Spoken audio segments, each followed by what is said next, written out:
Alright, so the main reason why we're actually putting all of these animals inside of the shed instead of anywhere else is because, one, they're cold-blooded animals. So simply meaning that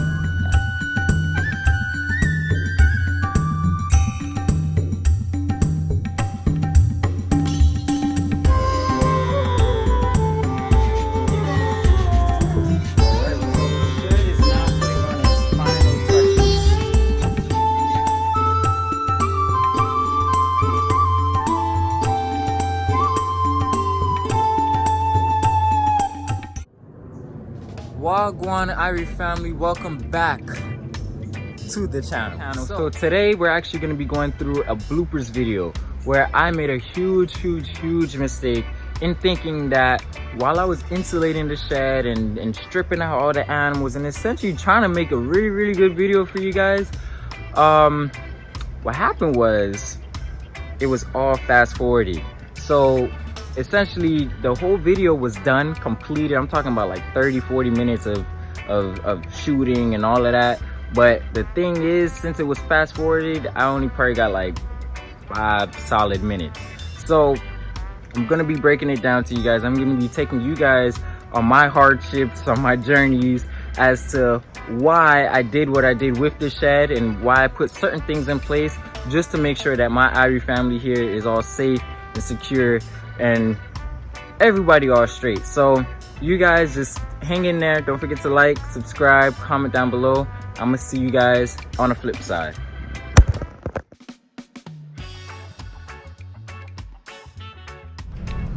So as many of you guys may know, reptiles are actually cold-blooded animals. So what that means is that the animal itself is just not cold all the time. Essentially, their body temperatures are dictated along with the environment around them, directly dictated based on that. So if it's a hot summer day, kind of like how it's warming up in this morning, that means that the animal itself is going to warm up as well. However, the opposite happens when the temperatures start to cool down as well. So that simply means that if the temperatures are relatively too cool for a long period of time, if you guys aren't familiar, here in Florida, we get a lot of iguanas that just start dropping, especially during our winters. Although it isn't as nearly as cold as other places, that simply means that their metabolism rates, their blood flow, their bodily functions, essentially, they directly correspond with the environment around them. So in saying that, if the temperatures do get really frigid, that means that their blood flow, their heart rate, everything is going to slow down, to which point they're going to go into a more of a dormant state, in other words called brumation. But there's one of two things. If that animal is used to those temperatures, that might be fine. So they'll go into brumation, they'll kind of freeze up, and then as the temperatures rise again, they'll spring back up.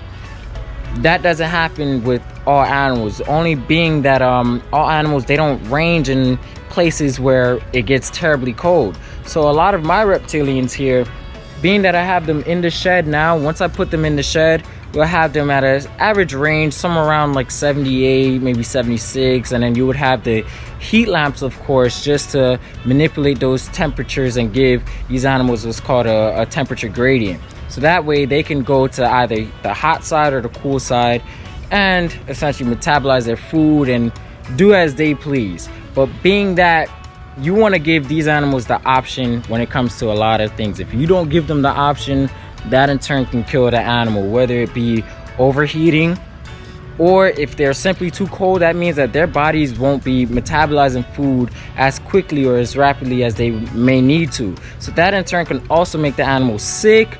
It could cause them all different types of issues, respiratory issues, etc.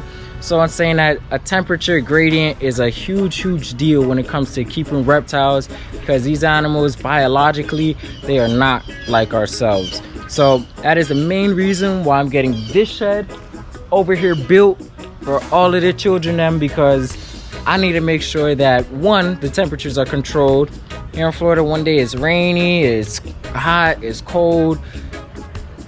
It's just too much. So I need something where I'm in control. We have one set thing, and that's what we're doing today. So I'm gonna be showing you guys the process. You guys gonna go ahead and check out everything.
Alrighty, so I'm actually on the final touches for the shed. As you guys can see, check it out right now. Just spraying the foam all the way down just to insulate and get all these cracks in. Keep as much heat out as possible so that way it could just be energy efficient, you know. But not only that, it's just gonna keep all the gaps and everything tight. Because again, we're gonna be keeping snakes in here, and as many of you guys may know, they are escape artists. These snakes, they pretty much the smallest little tightest spaces, that's what they could squeeze through, and I ain't trying to have that happen. So that's what we're doing. We're gonna go ahead and finish up these last little touches. Then right after that, we're gonna move everybody right on in, and after we get them in, cut that AC on, and we're good to go.